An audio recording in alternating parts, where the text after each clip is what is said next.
any of you guys watched You on Netflix?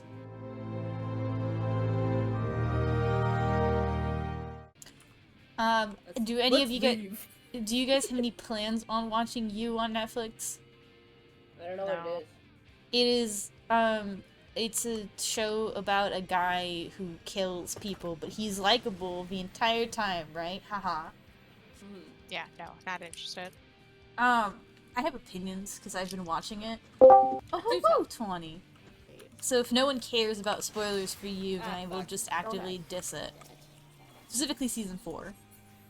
I want to talk about the show You. I have my thoughts. Do it. So You is a show about this man named Joe I already hate it. It's so true! It's about a man named Joe Goldberg. Here's the thing about Joe Goldberg. He starts off as just this mild-mannered stalker. He's obsessed with this girl. He's obsessed with this girl, but she's not like other girls. She likes to read books. I have gone from hating this on principle to wanting to look up the man who wrote this and double check that he's not on any like sex offender registries just to be safe. I don't trust this. So the entire story follows Joe and his mission to get closer to this girl named Beck. Her name is Beck Guinevere. Who uses That's a these lesbian names? name. Why isn't she a lesbian? There was a lesbian in the show. There is a lesbian in the show, Sonia, and you're gonna love this part. The lesbian is her bestie, who's absolutely obsessed with her and wants to have her fall in love. And there's some low-key rapey vibes. Oh. Nice. So the entire premise of the show is just it's literally just Joe trying to get closer to Beck, and of course there's like drama. So he kills people along the way, but he does it for Beck because he loves Beck, right? My stomach just turned. I know. He loves her so much, and he would do absolutely everything. There's a scene that's really funny when he finally manages to start dating her, where he just he finishes so fast. It's so awkward. Okay. Like, he's so excited to finally be with her and, like, be able to, like, be together, and it's very awkward. There's, like, a solid amount of silence. So, essentially what happens with their relationship is that the spark gets lost. It just gets uninteresting for both of them, and so Beck starts to, like, cheat-ish. Like, it's implied that she starts cheating. And so of course Joe's like, well, I have to kill out my competition or whatever. I'm doing this for our relationship, Beck. Let me tell you, this entire show has him narrate his inner thoughts. Like, he is actively narrating his inner thoughts the entire time. So you get these huge stretches of monologue. The first season's okay. It's out. Didn't this show like You might die. to minimize? The way the first season ends is kind of really stupid. It's essentially Beck low-key finds out, because this entire time, Joe has a, like, he works at a bookstore, and the bookstore has, like, a little, like, temperature room for books, for special books, that is also low-key a jail for Joe to keep victims in. I can't recall exactly how Beck finds out that Joe is low-key, like, you know, a stalker slash, a killer. But she does, and so Joe's rational thought is to keep her caged up in that room underneath the bookstore. What the fuck? I too have seen Phantom of the Opera. And eventually, you know, he kills her. Not worth it. Not worth it? Okay. Yeah, he kills her because she tries to escape, and he can't. Oh, you know what happens? His ex shows up, because it's revealed in the first season that he had an ex named Candace, who he tried to murder, and essentially left in the woods, like like he didn't kill her correctly, so she just woke her up in the middle of the woods with like head trauma, and then her entire thing is that she comes back in the later seasons, including season 1, saying, I know what you are, I know that you're a killer, and I'm gonna make sure that you can never do this shit again, and that the police get you.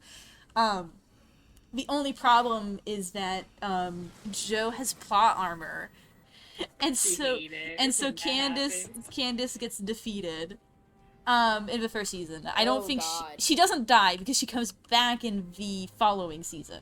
When the logical thing to do in that situation is to go to the police and be like, "Hi, so this man attempted to kill me," and they explained that in the show. They explained it in the show. She goes to the cops, and the cops are like, "You need evidence," and she's like, "I'm covered in dirt and I have head trauma," and they're like, "I'm sorry, but that's just not enough because we don't believe victims." I mean, unfortunately accurate to cops. Hold on, guys, I want to go this way. I think guys at did that the out point. first. Out. I think at that point the winning move is to start a true crime podcast about yourself and your mysterious disappearance. Yeah, get a lot of people interested. That's season 1, by the way. There's 4 seasons. Season 4 is the worst. It's actually actively the worst, and I hate it. Hey, quick question. Why did you keep watching after season 1 if it's this bad? Because it's like Riverdale. It's a train wreck that keeps happening. And season 2 and season 3 are actually pretty decent, because they actually like do something interesting. You just have to watch season 1 to get to season 2 and season 3. Oh, I really don't think I do, Pops. Do you want me to explain to you what happens in season 2 and season 3? Sure, Cone. Watch out, watch out. I love being killed to death. What happens You're in a brink of death, bro. What happens in season 2? Oh shit! What happens in season 2 is essentially Joe moves to LA, which he hates because he's a hipster from New York. Joe moves to LA because what essentially happens is that he covers up the death of his ex by pinning it on her therapist, whom was the guy that she was cheating on him with. He pins it on her. Great. Why are you into these weird shows? I sometimes like to watch bad reality TV shows or bad TV shows to feel better at myself. So in season 2, Joe's in LA. He hates it because it's filled with a bunch of hipsters who shop at Whole Foods, and Whole Foods sucks. Anyways, well, where's the bodega? Joe says. And while he's there, he of course finds a new. Nice. And while he's there, he accidentally falls in love with another girl. He tells himself he's not going to repeat the same mistake of falling for a girl and killing all of her close relationships with other people so that he can get closer to her. No, why? That's just fucking. You could just not do that. Why would fucking weirdo? So this girl's name is Love. Dude. I'm reading the Wikipedia page a bit. She is an avid chef and also apparently an heiress. What? Yes, she is incredible. What is this kind of DeviantArt shit? She is incredibly rich. Her family has like a shit ton of connections and money. But that's not important yet for season 2. She is a twin. She is a twin. And of course there is the slightly like codependent twin relationship that happens between every twin.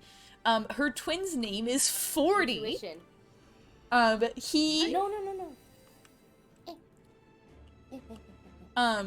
Her twin's name is 40. He is one of his real name's Henry, but his nickname is 40. Don't ask me. I don't remember how he got that nickname, and I don't want to. Like in season 3, there's like a weird bathroom scene between the twins. Don't like that. Don't like that one bit. Walking guy. I don't know what that means, and I don't want to know what that means. I'll explain the bathroom scene after I explain the end of season 2 because you need to know the end of season 2 to understand the bathroom scene in season 3. Oh god. I'm gonna mute away. you. So in season 2, it's essentially just them getting together. There's like a brief like relationship with a girl named Delilah who's an investigative journalist. Dragon's voice, be in. She's like, Delilah is super cool. She has a younger sister who is like super like these are the best characters. Delilah and her younger sister are like the best characters. They're really lovable. The only problem with Delilah is that she's like the person who owns the apartment complex that Joe lives in. There's like a whole thing about Joe killing people for like Delilah because, you know, they're bad people. Like there's this really well-known Hollywood guy who's like a director who Delilah's younger sister wants to be a director as well. And so she becomes the intern of this guy, but this guy does this thing where he, you know, roofies girls and then takes pictures of them. And so, of course, Joe has to kill that man. Out. Burn. I've watched Love is Blind because there's some fucked shit that happens in there, and straight people are so fascinating to me. I like to study them like specimens. The guy has to die because he's a horrible person. So this season is like, these people deserve to be killed because they're bad people. And so Joe tries to also get closer to 40 because he wants to get closer to Love, but because we have like the codependent twin thing, he's like, I have to befriend 40. And so Joe just like helps 40 along. Also, 40 has a drug problem. Sure.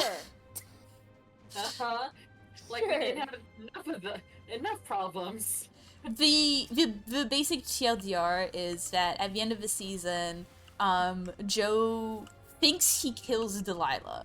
He doesn't know for sure because he was roofied, or not he was roofied, him and 40 did a shit ton of drugs because 40 kidnapped Joe so that him and Joe could write his script that he was supposed to do together because, as he says, Joe gives him the best ideas. So they... Okay, so none of these people are emotionally healthy. No. And so... Tone. Shit. And so Joe's... like, Joe wakes up and finds out that, like, Delilah's dead, because, of course, when he moves to LA, one of the first things he does is, you know that weird jail that he had at the bottom of a bookstore? He makes another one in LA! You know, normal people things. Oh, he also, like, because he moves to LA, he obviously can't go as Joe Goldberg, so he takes the name Will because he basically stole a guy's identity. He meets up with this guy who has like a different identity, and the guy's like, yeah, I got this different identity. My name's Will Biddleheim, and I have like I have a license. I have all this shit that's like fresh. Like no one will find any dirt on this. And Joe's like, oh, okay, and then kidnaps this man, keeps him locked up, and says, I'm going to steal your identity that you made to have a separate identity. Anyways, he had this guy locked up. He lets him go eventually because he has a girlfriend in another country, and he's like, I'm gonna let you go to this other country. He also... The guy that you kidnapped Huh. Okay. It's fine. He never comes up ever again. Okay. Anyways, so Delilah gets put down there instead. Because she finds out about Joe. Joe puts her away, but then Joe has that weird, like, I'm going to take drugs with 46 section. Oh, fuck. Oh, And you so, are lucky. So Joe kills Delilah, or at least he thinks, and then there's, like, a weird thing that happens with, like... Oh! I think he finds out pretty quickly. So he finds out, like, I think, like, an episode later that it wasn't him that killed Delilah, but it was Love, the girl that he was going after. Love kills Delilah, a girl that... Love kills Delilah, and then she says, I did it for us, Joe. I did it for the both of us. Because turns out she's also run... Beware. Because turns out she's also insane, like Joe. She's just not as good at it as him. Oh, so like Death Note. Yeah. God. God. And the thing is, 40 also finds out. Like, 40 finds out about what Joe's been up to, and so 40 basically threatens to kill Joe. And so Love's like, 40, you can't do this, you can't kill him, and then 40's like, give me one good reason why, and Love's like, I'm pregnant. Oh God. Okay. Why? 40's killed Oh my god. in that interaction. So the whole twin like bathroom scene is just her. I think she was really drunk or high. Basically she's just missing him, and so it's like this weird like, I miss you, you're like a part of me, you're my brother. But it's in the bathroom, so that's why it's really weird. Like she's in a bathtub naked and Oh God. Okay, I was imagining like talking to herself in the mirror or something. No. Why? So you might be wondering, if we leave off from Love saying that she's pregnant and then Or is on the floor. Horde is on the floor. So you might be wondering, now that we've had 40 die and a lot of more people, there's a lot of bodies, a lot of people die, what do we do? Oh, you might also be wondering what happened to Delilah's younger sister. I promise you I am not wondering that in the slightest. Joe and Love pay her off because remember how Love is an heiress? Big guy. I think Delilah, I can't remember if it was, it's not for her Ouch. sister's murder, but the younger sister gets Watch out for Cone. not, I'm facing you guys. So rude. Dead. Delilah's younger Ew. sister gets framed for another murder, but Christ. Love's family hires an attorney so that she gets good representation. And then it is essentially suggested that Joe and Love send her money, as she lives elsewhere. Okay. In season 3, Love We're not and even in season 4 yet. in season 3, Love and season 3 is really actually like fun to watch because of how fucking ridiculous it is. In season 3, Love and Will / Joe move to the suburbs and start raising their son together. I like it you. It's fun. Chimera. Fun in season 3. It's so stupid. It's so unhinged. Run. Out. Thing about season 3 is that there's again dead bodies and stuff. Joe starts to I remember some of this vividly. Joe gets bored of being married to Love because he feels like he's trapped in his marriage. Because Wow. he Fucking Wow. imagine. What a bitch. Doga. because like Joe didn't like Love because she was like a killer. So Joe's entire thing is that he doesn't want to date girls that are crazy like him. He wants to date normal girls, but like protect them, you know, like a knight in shining armor. So when he finds out that Love is just as insane as he is and also kills, he feels like, oh, this is not a good marriage. She could kill me. Wow. So basically his So what entire I'm hearing is he's a coward. yeah, he's a Yeah. coward. So his entire thing is how he's trying to, like, get away from Love, but he's like, I should try to live a normal life, she gave up a lot for me, you know, typical marriage things. Sure. Okay. Couples therapy. They go to couples therapy.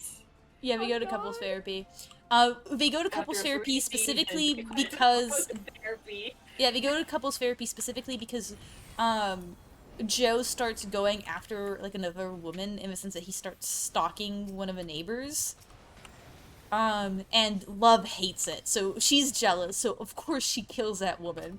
And then Joe's like, what did you do? Why did you kill her? Are you serious? And then they cover up murder. What's especially funny is that, like, the woman that they kill is a real estate agent who gives Love her her bakery. And so, like, she signs the paper. Also, guess what they put in the bakery? Love gets a bakery. Guess what they put in the basement of the They put bakery? another murder basement. Why? Alright, I'm not gonna talk Have about you fun. while doing this fight. I promise. don't. So going back to you. Okay. You're not gonna let What have the- to Jessica- change. Jessica can tune out my voice. So basically the entire, like, they go to couples therapy after Love kills the woman. Because Love essentially says, Joe started cheating. And then Joe obviously couldn't tell the therapist what Love did. They also have a foursome in that season. With because they moved to the suburbs, so they start being friends with the suburbs family, who are, of course, stereotypical, affluent, rich suburbites. Suburbites? Okay. I don't know if that's a term, but sure, we'll go with it. It's they do weird things, like Joe goes on a camping trip with all the husbands from the suburbs where they take off their shirts and don't eat anything other than what they hunt. And Joe almost kills a man. Almost. He didn't. I love how the standards of weird is like in all the previous seasons you have said this is the weirdest and all. Okay. Oh!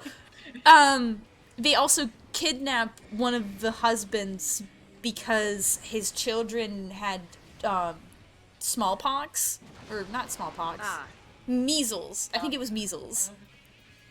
Some sort of thing, and they got their child sick because they were unvaccinated. That's the reason, the kids were unvaccinated. It got Joe and Love's kid sick, so Love obviously kidnaps one of the husbands, and they don't kill him outright, so they have to bring him to the basement where he's held. And fun fact, they don't kill him. What they do is they try to find, like, dirt on him so they can have mutually assured destruction. And the dirt that they find is that one of his older sons, who's in college, committed sexual assault. But they covered up the sexual assault by donating a large amount of money to the school. And the thing is, the dad didn't know this, so he commits suicide in Love and Joe's, like, container. And so they have to get rid of the body. So what do? They decide to frame it, like, they decided to frame it as a suicide, because it was, and then they decided to wrap up the because at this point, the lady that they murdered in the first half of the season is still missing. She's not, like, declared dead, so they decide to pin her death on him, because he's already dead. So... I am losing brain cells. Same. So were the writers. Yeah, I think so. Oh, shit. I haven't gotten to the finale. So the finale of the show essentially is, Joe starts going after another woman while this is all happening. Again. He starts stalking another woman. But it's okay, because she's not like Love. She's different. Her name is Marianne, and she speaks very bad French that has been made fun of on TikTok. Oh my god. And she's an artist, and she has a child, but she doesn't have, like, full custody rights because her ex-husband was really mean. So, you know, Joe kills the ex-husband. Specifically, he kills him by making him overdose on drugs. Oh my god. Girly pop. I actually don't remember if he dies. I think he just goes back on drugs, and so he loses custody rights on the girl, and so Marianne gets custody rights on her child, and she's like, so Joe acts like her knight in shining armor, and he's gonna save Marianne, and so the finale of the show essentially happens where Joe's like, I'm going to divorce Love, and so they're at dinner. And Joe's like, I can't love you like you want me to love you, so I think we need to get a divorce. And Love's like, okay. And, paralyzes Joe with, I think, wolf's bane? Oh my god. And then invites Marianne over because Love is going to kill Marianne. Before we leave, can I very quickly finish season 3? No! I'm almost done, We're I not promise. even done with season 3? I'm almost done. Love paralyzes Joe, invites Marianne over to kill Marianne in front of Joe, but Marianne brings her kid, and so Love can't go through with it. She can't kill another mom, so she tells Marianne to get as far as she can from Joe. And then Joe reveals that he's been slowly building up immunity to what Are Love you and fucking kidding me? because because he's been paying attention to what Love's been planting in the garden, and so he's been building immunity to the toxins, and so he injects Loves with the same toxins, and then he sets the house on fire, cuts off his own toe to make it look like he also died in the fire, and then leaves his son to a gay couple. Love wins. And then season 4 win here. season 4 picks up with Joe trying to find Mary Ann in Paris, but season 4 actually fully just takes place in the UK, in London.